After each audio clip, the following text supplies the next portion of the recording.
Welcome to my channel JP English classes. Today we discuss about the poetry piece of class 10 second poetry piece, The Solitary Reaper. The Solitary Reaper is written by William Wordsworth, who was born on 7th April 1770 in Cockermouth in the Lake District, England. He is regarded as the worshipper of nature. Love of nature is a major theme of this poetry. तो बर्तमान आम जो class 10 द्वितीय poetry दि solitary ripper पढ़ा से solitary ripper William Wordsworth को द्वारा लिखित। से जड़े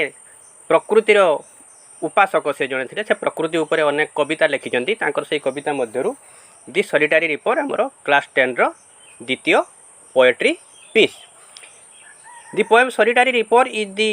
story of the poet's walk in the highland of Scotland, where he heard the song of a solitary or lonely girl. This song impressed itself on his memory. Everlasting beauty and sorrow are the two major theme of the poem. तो जो आम पढ़ा दि solitary ripper, ये solitary ripper जो से William Wordsworth जितेबाला Scotland पार्वत्य अंचल दे जाऊे से देखी गोटे झीटी कौन करूला ना क्षेत्र में एकाकी शस्य काटुला एवं गीत गाउला। यही गीत कवि को बहुत इम्प्रेस करथिला, प्रभावित करथिला एवं एवरलास्टिंग ब्यूटी से जो झीर गीत स्वर से केबे भी तांको मेमोरी रु भूली पारी नाहंती। तो सही दि सॉलिटरी रिपर आम आज आलोचना करिबा, लाइन बाय लाइन आम ओडिया रे मध्य आलोचना करिबा। तो बर्तमान आम से सॉलिटरी रिपर विलियम वर्ड्सवर्थ को द्वारा लिखित the solitary ripper row stanza 1 को आसीबा। Behold her single in the field, yon solitary highland lass, reaping and singing by herself, stop here or gently pass। तो फास्ट स्टांजा रे कवि कौन कहउचंती ना behold her single, behold means to see अर्थात देखी, behold her single ताकू एकाकी देखी इन द फील्ड अर्थात विलियम वर्ड्सवर्थ से झील को क्षेत्र शस्य क्षेत्र एका देखी थिले। Yon solitary highland lass, yon means over there, yon solitary highland lass means a girl who lives in the Highlands of Scotland अर्थात स्कॉटलैंड रो पार्वत्य अंचल रे रहुतिबा झीलटी। से लैस मीन्स गर्ल, से झील को से एकाकी जमी रे शस्य क्षेत्र तांकु देखिथिले कि कवि William Wordsworth. Reaping and singing by herself, the girl was reaping and singing by herself, दुईटी जाक काम से एका करुला। रीपिंग एंड सिंगिंग से शस्य भी अमल करुला एवं ता सहित मध्य गीत भी गाउला। Reaping and singing by herself, stop here or gently pass। Poet William Wordsworth wants to say the co-passersby, if you want to stay here silently listen the song of the solitary girl or you may gently pass। Gently pass means without disturbing the girl, से झील को कौन सी प्रकार विशृंखला न करी तमे धीर स्थिर रे ए स्थान अतिक्रम करी जाइपार। कारण जदि कौन सी परिस्थिति से झीलटी जानीपे जे तार गीत को अन्य माने कहीं शुणुंट ताहले से हुए तो गीत आउ न गाई पारे। जदि से आउ गीत गाई न गाउछि ताहले पोएट विलियम वर्ड्सवर्थ से जो गीत स्वर में विमोहित होइकि सेठारे अटकिकी से गीत को शुणुंट सेथिरु से वंचित हेबे। ताहले फास्ट स्टांजा आमे आलोचना कलु। Behold her single in the field, yon solitary highland lass, reaping and singing by herself, stop here or gently pass. Then आसीबा आमे सेकंड स्टांजा को। सेकंड स्टांजा रे कवि विलियम वर्ड्सवर्थ कौन आलोचना करुचंती। Alone she cuts and binds the grain and sings a melancholy strain, O listen for the vale profound is overflowing with the sound. तो एठी पुणी से कौन कहते alone she cuts and binds the grain, the girl was totally alone there. से शस्य क्षेत्र से झीलटी संपूर्ण रूपे एकाकी थिला alone she cuts and binds the grain से दुईटी जाक काम करूला cuts and binds the grain and sings a melancholy strain melancholy strain means sad song दुखद संगीत से झीटी कौन करूला गोटे मेलानकोली स्ट्रेन गाऊ अर्थात दुखद संगीत गाऊला O listen for the vale profound O listen poet William Wordsworth wants to tell his co-travelers तांकर सह यात्री मानक सहपथिक मानक कहवाई चाहूँगे जे ओ लिसन शुण फॉर दी भेल profound vale means valley profound means deep and wide से गभीर उपत्यकाटी कौन होता ना is overflowing with the sound से उपत्यकाटी ओवरफ्लोइंग हो जाऊला उछुड़ी पड़ूला with the sound means the voice of the solitary girl से सॉलिटरी गर्ल रो तार गीत स्वर रे से संपूर्ण उपत्यकाटी उछुड़ी पड़ूला ये थिला second stanza alone she cuts and binds the grain and sings a melancholy strain O listen for the vale profound is overflowing with the sound next आसीबा हमें स्टांजा 3 को no nightingale did ever chant more welcome notes to weary bands of travelers in some shady hut among Arabian sands तो third stanza रे बर्तमान William Wordsworth कौन कहते ना no nightingale did ever chant बर्तमान विलियम वर्ड्सवर्थ से झील को अर्थात से सॉलिटरी रिपर को क्या सहित तुलना करुँच ना Nightingale A singing bird A small European singing bird अर्थात यूरोप महादेशर मधुर स्वर में गीत गाउथुवा गोटे चढ़ई नो नाइटिंगेल डिड एवर चंट तो से जो तुलना करुँच नाइटिंगेल सहित क्या ना से सॉलिटरी गर्ल को जे कौन सी नाइटिंगेल मध्य यही झीटी जमीतिका गीत गाँची सेमितिका स्वर में गीत गाई पारिबो नाही more welcome notes to weary bands more welcome notes welcome means pleasant more welcome notes means song सुमधुर स्वर जेटा कहूँ आमर the weary bands means a group of tired people आमर जो जितेबाला लोक मैंने थकी जाई टिके विश्राम नियंती सेतेबेले नाइटिंगेल गीत स्वर में से विमोहित हुअन्ति एवं रिलैक्स फील करती तो से कवि कहते मोर वेलकम नोट्स टू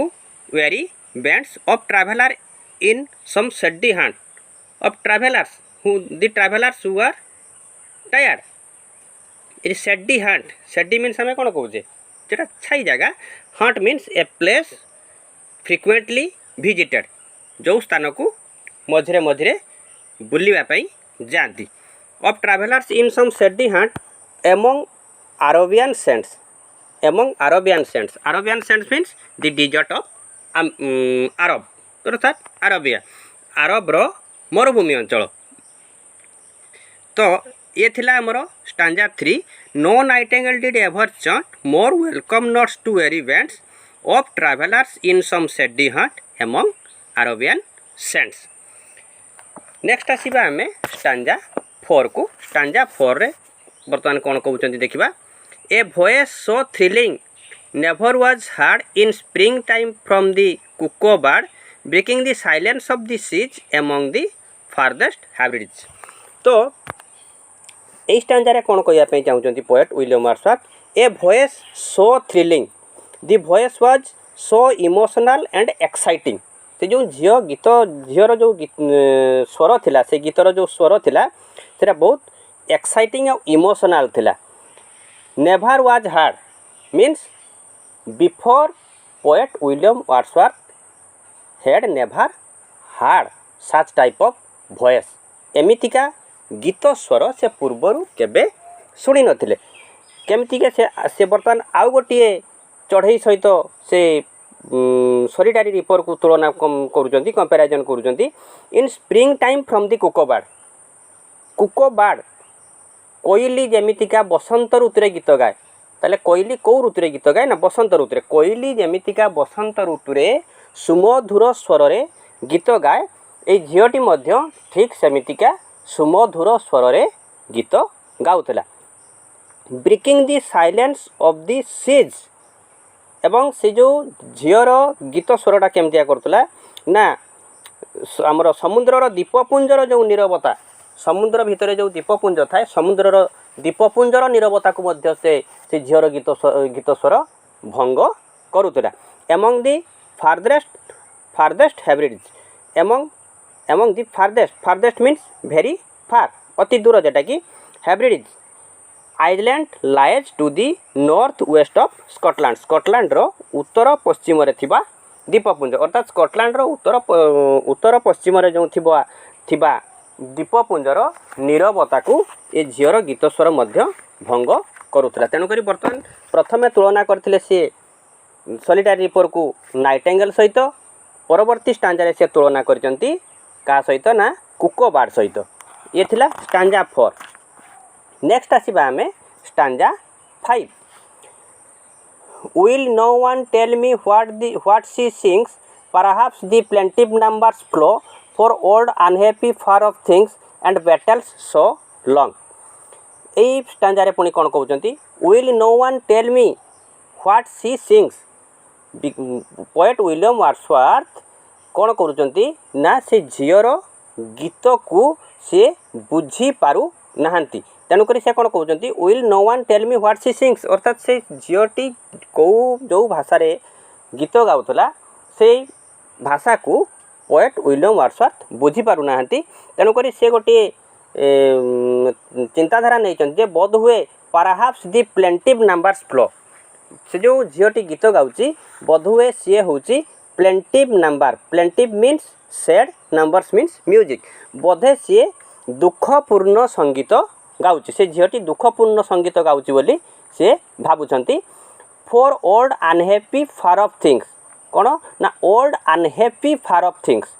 अर्थात अतीतर पुराणा समयर बा पुरातन समयर कौन सी अनहैप्पी जेटा बहुत दिनर घटना पूर्व घटना को मन पकई से झीटी गीत गाँची अनहैप्पी अर्थात दुखद घटना जहाँ सब घटी जीवन में सेमितिका गीत बोधे सी गाँची एंड बैटल सो लॉन्ग पुणी से चिंताधारा नौकरी बोधे अतीत कौन से एक युद्धरे तार परिवार कौन सी किसी बोधे क्षति होती से जिनसटी को मन पकई से गोटे दुखद गीत गाँची तेणुक से झीर गीत को सी बुझी पारुना से भावुंट बोध हुए सी दुखद संगीत गाँची अतीतर कौन सी दुखद घटना किंबा युद्धरे कौन सी प्रकार क्षति होता घटना को नहीं से झीटी गीत गाँची बर्तमान आसवा आम stanza 6 or is it some more humble familiar matter of today some natural sorrow loss or pain that has been and may be again stanza 6 रे से कौन कहते देख or is it some more humble पुणी से चिंताधारा नौकरी जेहेतु से झीर गीत स्वर को से गीतर अर्थ को से बुझी पारुना पुणी से चिंताधारा नौकरी पुणी से अनुमान गोटे लगे or is it some more humble means ordinary song से भी चिंताधारा नौकरी बोधुए से झीटी कौन साधारण संगीत ऑर्डिनरी सॉन्ग हुए तो गाऊ थाई पारे फेमिलियर मैटर ऑफ टुडे जोटा कि वर्तमान दैनंदिन जीवन में जो सब घटना घटुची से बाबद जो गीत लिखा से भली कौन एक गीत सी दैनंदिन जीवन में घटुवा घटना को नहीं कौन एक गीत सी गाँची सम नेचुरल सरो लॉस और पेन नेचुरल सरो आमर जो प्राकृतिक दुख प्राकृतिक क्षति प्राकृतिक जंत्रणा से जिनस आधारित हुए तो से कौन गीत गाँची जहाँकि वर्तमान चिराचरित घटना that has been and may be again that has been ताहा हुए तो ता जीवन में घटी सारी किंबा मे बी अगेन किंबा आग को घटापी अच्छी ता जीवन में घटी सारी किंबा आग को घटबार अच्छी सेमितिका गोटे साधारण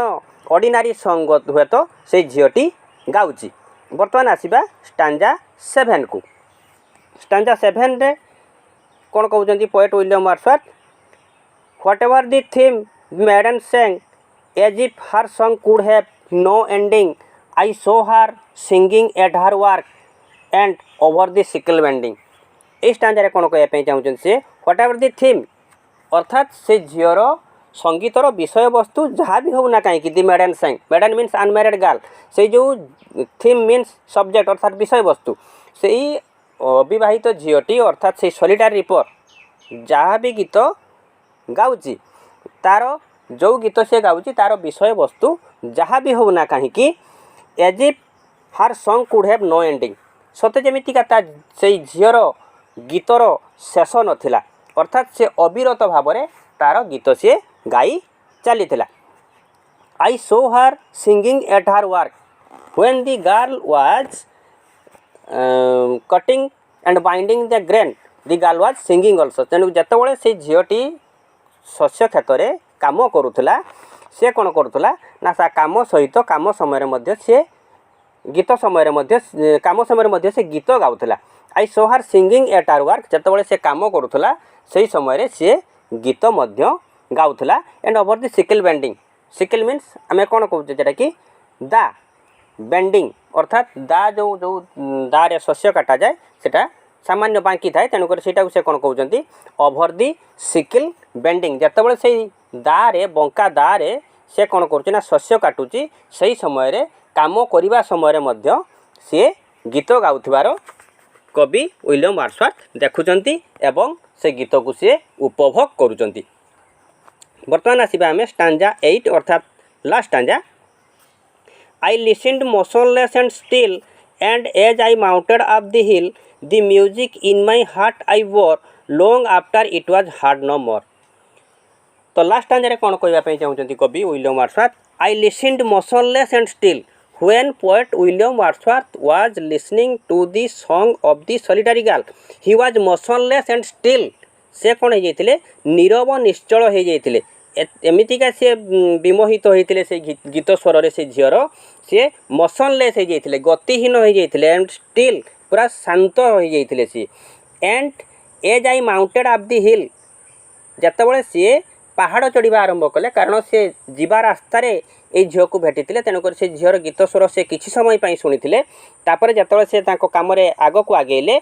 and as I mounted up the hill